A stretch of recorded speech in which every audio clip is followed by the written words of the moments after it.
selamat datang lagi di Deep Dive kita. Kali ini kita mau kupas tuntas sosok Abu Nawas.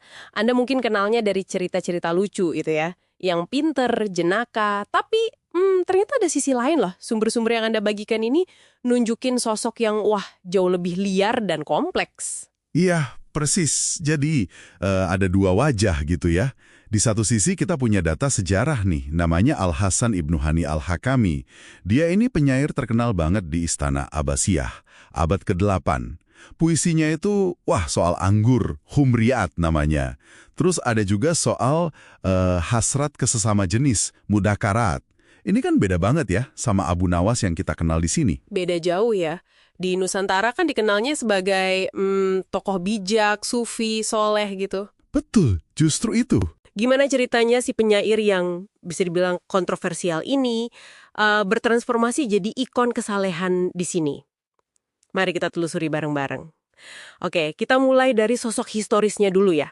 Dia lahir kira-kira pertengahan abad ke-8 Masehi. Wafatnya awal abad ke-9. Iya, betul. Darahnya campuran Arab Persia, besarnya di Baghdad, pusat peradaban waktu itu. Dan kabarnya nih, waktu muda dia itu hafiz Quran loh, penghafal Al-Quran. Nah, itu dia uniknya. Udah hafiz, tapi kok puisinya malah banyak ngerayain hal-hal duniawi ya. Anggur, pesta. Kontras banget ya. Banget.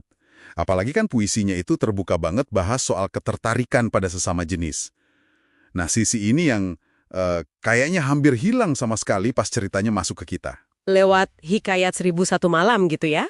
Iya, lewat situ, terus cerita rakyat Melayu Indonesia, di sini dia jadi pahlawan. Cerdik, dekat sama rakyat, agamis banget.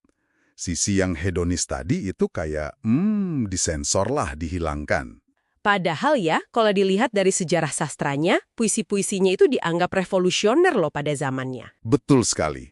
Dia itu pelopor puisi modern Arab yang disebut muhdath. Apa sih yang bikin modern waktu itu? Jadi, dia itu nolak gaya puisi lama, qasidah, yang biasanya kan isinya meratapi puing-puing di padang pasir, melankolis gitu. Nah, Abu Nawas ini beda. Dia lebih fokus ke kehidupan kota Baghdad yang ramai. Hiruk-pikuknya, kesenengannya. Oh, jadi lebih urban gitu ya? Ya, lebih urban. Terus puisi anggurnya itu, khamriyat, itu bukan sekedar catatan orang mabuk. Canggih itu. Dia pakai itu sebagai alat satir juga. Misalnya, dia bandingin nikmatnya anggur sama luasnya ampunan Tuhan. Kayak nantang pandangan ulama yang kaku gitu. Wah, berani juga ya. Terus yang mudakarat tadi, yang soal cinta sesama jenis. Nah, itu juga penting. Itu ngasih kita kayak jendela langka gitu buat ngintip norma sosial sama seksualitas elit Baghdad zaman itu. Ternyata lebih cair dari yang mungkin kita bayangin sekarang. Dan dia kayaknya sadar banget lagi mendobrak tabu. Tapi, nah ini dia, di akhir hidupnya ada cerita lain lagi kan? Muncul puisi-puisi tobat. Betul. Namanya Zuhdiyat. Puisi-puisi kezuhdahan, pertobatan. Dan yang paling terkenal, apalagi di sini di Asia Tenggara, itu Al-Iktiraf, pengakuan. Ya, itu pasti pada pernah dengar. Ilahi lastulil firdausi ahla, wala aqwa'a ala naril jahimi. Wahai Tuhanku, aku nggak layak masuk surgamu, tapi aku juga nggak kuat masuk nerakamu. Nah, syair ini nih yang jadi pondasi citra Abu Nawas yang soleh di sini. Pengakuan dosanya, kerendahan hatinya itu kena banget gitu ya. Sampai ada argumen cerdas di situ. Argumen gimana tuh? Dia bilang, kalau cuma orang suci yang boleh berdoa, terus pendosa kayak dia mesti mohon ke siapa dong? Kan logis juga ya? Iya juga ya. Tapi soal tobatnya ini beneran tulus atau gimana? Ada perdebatan kan? Nah itu dia. Udah dari zaman dulu diperdebatkan, apakah ini tobat murni di akhir hayat atau cuma manuver politik biar aman. Kematiannya aja kan masih jadi misteri juga, nggak ada yang tahu pasti.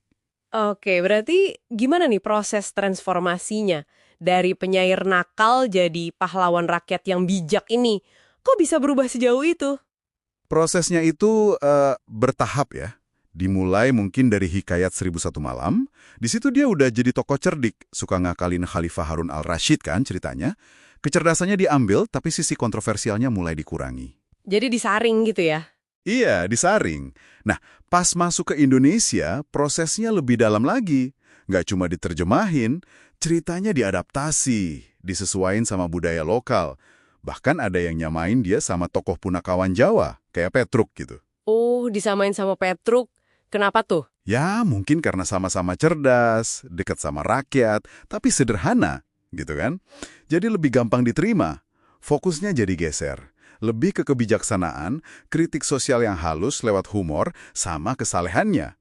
Citra dia sebagai penyair liberal di Baghdad itu, wah, hampir nggak dikenal sama sekali di sini jadinya. Dan warisannya ini ternyata masih hidup ya. Masih jadi perdebatan sampai sekarang. Masih banget. Puisinya diakui karya sastra Arab klasik yang hebat. Tapi ya itu, isinya tetap aja bikin sebagian orang nggak nyaman. Sampai ada kejadian pembakaran buku puisinya di Mesir tahun 2001 itu ya. Betul. Ribuan eksemplar katanya dibakar atas desakan kelompok konservatif.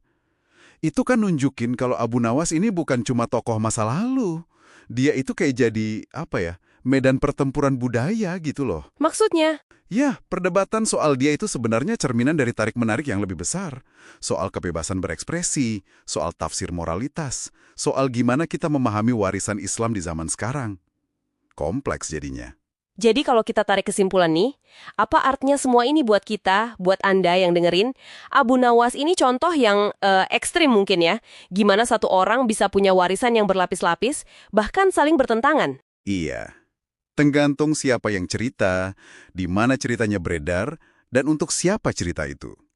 Dari penyair hedonis di istana Baghdad yang elitis, sampai jadi sufi bijak yang syair tobatnya akrab di telinga masyarakat Nusantara. Perjalanannya ini nunjukin banget betapa kuatnya sebuah narasi itu membentuk persepsi kita. Tentang sejarah, tentang tokoh. Dia jadi kayak cermin gitu ya. Cermin buat nilai-nilai, harapan, atau mungkin ketakutan tiap zaman yang mencoba menafsirkannya kembali. Menarik banget ya. Nah, sebagai penutup nih, coba Anda pikirkan deh.